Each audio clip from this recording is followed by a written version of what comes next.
Bonjour Diane, merci. Super intéressant pour les abeilles avec Nectar. Donc, j'enchaîne un peu. Nous, on va traiter un peu de circuits courts d'une autre manière. On va parler du modèle coop pour y répondre, des fermes intérieures et de la valorisation de la chaleur. Et ça se peut, il y a comme une alerte de tornade en cours et un gros orage dehors. Ça fait qu'il y a des effets sonores, mais tout va bien. 3500 km, c'est à peu près la distance que parcourent les légumes avant d'arriver dans l'assiette des Québécois. C'est quasi différents problèmes, la perte de fraîcheur, l'augmentation du gaspillage en raison du transport, mais surtout la déconnexion entre les consommateurs et le producteur. Donc, on est de plus en plus éloigné de où poussent, où se produisent nos légumes. Combiné à ça, les changements climatiques viennent créer beaucoup d'instabilité, peuvent créer des sécheresses, des tempêtes endommagées, puis fragiliser la chaîne alimentaire. En plus de ça, en 2050, on estime qu'il va y avoir 10 milliards de personnes sur Terre. Puis, pour arriver à les nourrir, il faudrait augmenter la production alimentaire de 75 %. C'est pour ça que nous, on œuvre dans les fermes intérieures avec le poisson en tête. Alors, au Québec, on croit que le potentiel des fermes intérieures est très, très grand. Premièrement, l'électricité est produite de manière durable avec l'hydroélectricité. Et puis, on se rend compte que ça peut vraiment produire énormément. Petit défaut de l'histoire, c'est que ça demande énormément d'énergie. Et puis qu'au même moment, on a besoin d'électrifier les transports. Et puis, on a besoin peut-être d'utiliser notre énergie propre pour l'acheminer ailleurs dans le monde pour aider, comme aux États-Unis ou dans le reste du Canada, pour aider à cette transition énergétique-là. C'est exactement pour ça qu'en creusant un peu, on a trouvé un moyen de valoriser cette énergie-là. Dans le fond, c'est un peu ça vraiment dont on va parler aujourd'hui. Donc, d'utiliser toute la chaleur qui est produite par la ferme et puis de chauffer des bâtiments, chauffer de l'eau chaude, et ça d'une manière très efficace. On est déjà en train de planifier la construction de notre concept. Ça fait qu'on a déjà fait plusieurs essais, on était en laboratoire avec des partenaires, on sait que notre solution fonctionne. Et à l'été, on commence la construction dans un sous-sol de notre ferme au centre-ville de Québec.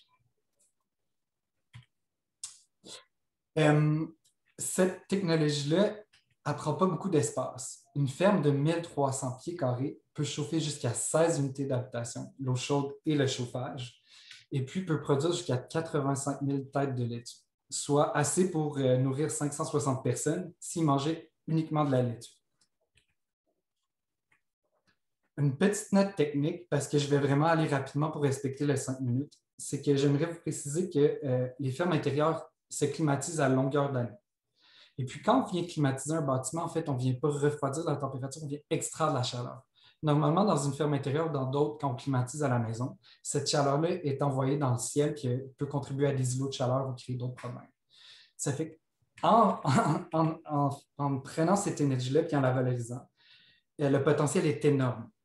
Par exemple, pour vous donner une idée, avec un sous-sol conventionnel, avec des plafonds d'une hauteur conventionnelle de 9 pieds, on peut aller chauffer l'eau chaude des espaces 12 fois la superficie de la ferme.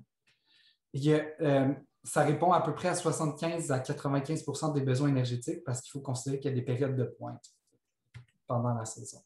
Cette valorisation d'énergie-là peut aller plus loin. On pourrait vraiment prendre cette énergie-là et puis l'appliquer à des procédés industriels qui nécessitent une source d'énergie. Les fermes intérieures ont un immense potentiel. On parle de 25 % de croissance qui sont estimés partout dans le monde jusqu'en 2026. Puis on croit vraiment, particulièrement avec notre idée de valoriser les rejets de chaleur, que le Québec devrait occuper une place importante. Le climat nordique, le fait que justement nos saisons soient un peu écourtées de production, ça nous permettrait vraiment de répondre à une demande hyper locale tout en chauffant nos bâtiments. Rapidement, sans trop passer de temps, c'est aussi une équipe, donc qui est Mathieu, qui est peut-être présent ou pas, parce qu'il y a aussi une alerte de tornade dans sa région. On est une équipe qui mise beaucoup sur l'humain. Donc, notre profil, c'est vraiment travail social, travailleur communautaire, même si on a fait des armes dans plein d'autres domaines. C'est ça qu'on tente d'amener avec nous, c'est-à-dire de rapprocher le consommateur, de donner un côté humain, puis de faire opérer un maillage entre l'économie sociale et l'agriculture. Compte tenu de la difficulté technique de notre projet, on prend une page du monde dans l'économie sociale et puis on y va avec des partenaires, on y va avec l'intercoopération. Ça fait qu'on a un partenaire qui s'occupe de tout l'aspect technique, génie mécanique, qui est Induction, qui est avec nous. Et puis on a un partenaire au niveau des fermes intérieures qui a vraiment fait ses preuves, qui produit de manière commerciale à l'intérieur depuis presque 10 ans maintenant à la boîte maraîchère, qui nous offre un soutien agronomique puis au niveau des opérations. Les débouchés sont grandes pour nous. Ça veut dire qu'on veut se rapprocher, on veut aller dans les banques alimentaires, on veut créer des choses dans les résidences pour personnes âgées, on veut animer avec l'agriculture en plus de réchauffer les bâtiments. Puis aussi, avec toutes les modifications que subissent les villes en ce moment, notamment avec l'électrification des transports et toutes sortes de choses qui viennent un peu changer la donne, on espère venir valoriser des espaces qui sont en perte de valeur, comme par exemple des centres commerciaux qui pourraient être fermés et dans lesquels on pourrait très bien mettre des fermes intérieures. Qu'est-ce qu'on offre rapidement? Pourquoi vous pourriez nous poser des questions? C'est une formule clé en main.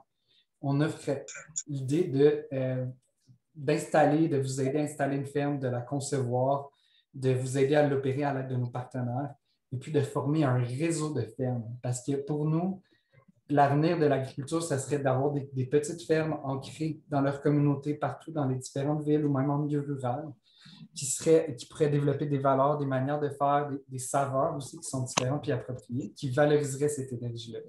Et puis aussi qui s'arrimeraient aux besoins. Dans notre modèle d'affaires, on imagine beaucoup, par exemple, réduire la production de l'été parce qu'on a moins besoin de chaleur pour laisser plus de place justement au milieu rural, à la production qui se passe en dehors.